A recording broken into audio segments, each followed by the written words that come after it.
¿Cuántos de ustedes se han sentido abrumados cuando alguien les hace esta pregunta? ¿Cómo está tu vida de oración?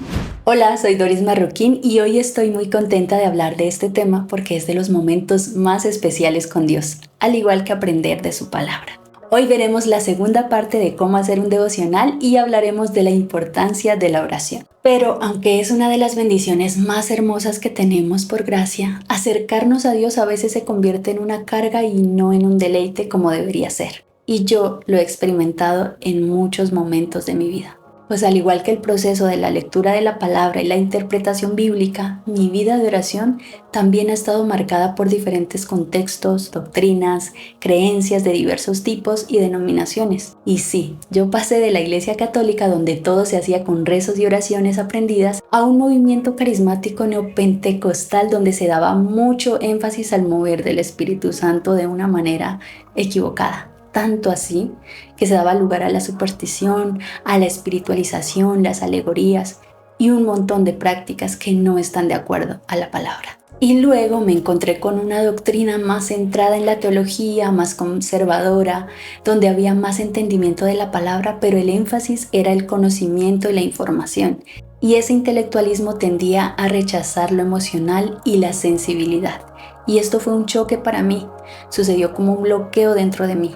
Tuve una crisis de fe porque empecé a poner pausas a mi vida de oración, porque creía que solo debía orar lo teológicamente correcto y no quería caer en herejías. Y el Dios que había conocido en los primeros años de creyente y con quien tenía una relación cercana a pesar de mi inmadurez espiritual y falta de conocimiento, ahora parecía estar enojado conmigo y se veía muy lejano. Aún me duele recordar esa etapa de mi vida en la que no sabía cómo orar, cómo volver a empezar, lo cual me llevó a tener una vida cristiana carente de intimidad y cercanía con Dios. Y eso afectó muchas áreas de mi vida. Así que mi proceso ha pasado por diversos momentos, muchos altibajos, pero gracias al Señor que en su divina providencia y misericordia me ha sostenido, porque ahora entiendo que no depende de mí, no depende de mis fuerzas, sino de la obra de Cristo. Y entender el Evangelio de esa manera, confiando solamente en la gracia de Dios, ha cambiado mi perspectiva con respecto a la oración. Pero bueno, definamos qué es la oración. Bueno, para nosotros los creyentes, el orar es comunicarnos con Dios, es hablar con Dios, expresar con palabras nuestra alabanza, adoración, con una actitud de gratitud, confesar nuestros pecados, contarle a Dios nuestros anhelos y necesidades. Pero lo más importante y que debe estar siempre en nuestras conversaciones con Dios es un deseo de conocerlo y amarlo cada día más. ¿Cómo debemos orar entonces? Con fe, confiando en la obra de Cristo, habiendo creído en Él como nuestro Señor y Salvador, entendiendo que podemos acercarnos al Padre en el nombre de su Hijo Jesucristo, con la ayuda del Espíritu Santo, quien nos guía y nos ilumina de acuerdo con su palabra. Y cuando no sabemos cómo orar, Él interpreta nuestras oraciones, como dice en Romanos 8:26, y de la misma manera también el Espíritu nos ayuda en nuestra debilidad, porque no sabemos orar como debiéramos, pero el Espíritu mismo intercede por nosotros con gemidos indecibles. Y es así como podemos tener una relación cercana con nuestro Dios. Eso significa que para tener esta vida de oración se necesita el Evangelio. Pero además, Cristo nos enseñó con su ejemplo. Él buscaba intencionalmente el silencio para conectarse con el Padre, apartándose de las multitudes. En Marcos 1:31 vemos que Él se levantaba muy temprano. Levantándose muy de mañana, siendo aún muy oscuro, salió y se fue a un lugar desierto y allí oraba. En Mateo 14:23 encontramos que buscaba la soledad de la montaña. Dice, después de despedir a la multitud, subió al monte a solas para orar.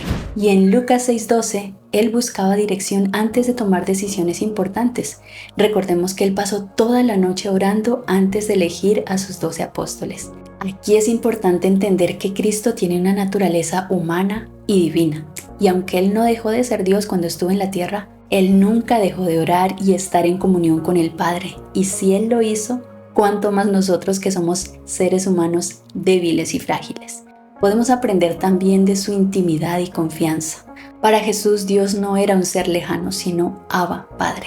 Un término arameo que puede traducir a alguien muy afectuoso y cercano, similar a papá. Y podría hablar de este término solamente porque hay mucho que aprender, pero será en otro video. Pero volviendo a Jesús, Él también lo hizo con sinceridad total. En el jardín de Getsemaní expresó su angustia y miedo con honestidad, pero terminó rindiendo su voluntad. No se haga mi voluntad, sino la tuya. Y podemos aprender de su gratitud constante. Antes de los milagros solía dar gracias primero. Frente a la tumba de Lázaro en Juan 11:41 dijo: Padre, gracias te doy por haberme oído. Así también lo hizo con otros milagros. En Mateo 14:19 dice: Luego de ordenar que la gente se sentara sobre la hierba, Jesús tomó los 5 panes y los 2 pescados, miró al cielo y dio gracias. Después partió los panes y se los dio a los discípulos para que ellos los repartieran a la gente. Podemos aprender también de su generosidad, pues Jesús no era egoísta. En la famosa oración sacerdotal en Juan 17, oró por él mismo para cumplir su misión, que era entregar su vida por la salvación de su pueblo. Sus amigos y discípulos cercanos que estaban con él en ese momento, aún sabiendo que lo iban a abandonar y negar. Y oró por ti y por mí. En Juan 17:20 dice que oraba por todos los que creerían en el futuro. ¿No es eso maravilloso? A mí me emociona mucho saber que Jesús oró por mí y sigue intercediendo ante el Padre por mí. Esto me trae mucha calma y esperanza. Y bueno, ahora quiero mostrarles algo que me ha ayudado muchísimo y son mis cuadernos de oración. En algunos escribo pensamientos, oraciones, incluso canciones que a veces surgen. Otras oraciones las escribo en mi cuaderno devocional cuando hago la lectura, anoto un versículo, una reflexión bíblica y anoto lo que entendí. Y tengo otro cuaderno, el que les hablé la vez pasada, en donde anotaba versículos, reflexiones y llevo la oración hacia lo que aprendí.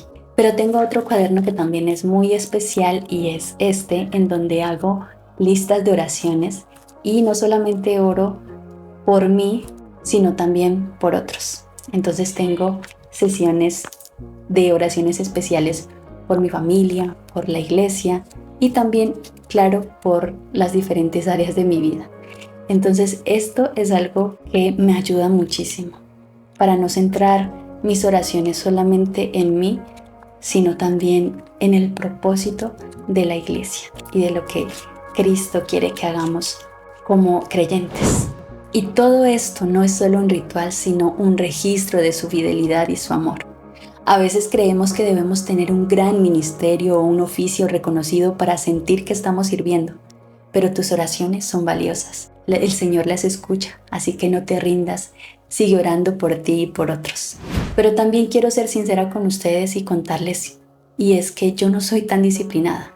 Me cuesta mucho, a veces los afanes, las ocupaciones, las distracciones me quitan ese tiempo con Dios, pero hay que seguir perseverando, hay que confiar en Cristo, en su obra, en lo que Él ha hecho. Espero que esta charla te inspire a buscar ese tiempo a solas con Dios y recuerda, no se trata solo de cumplir, sino de cultivar una relación con Dios. Así que te animo a tomar un momento de tu tiempo, a empezar hoy mismo.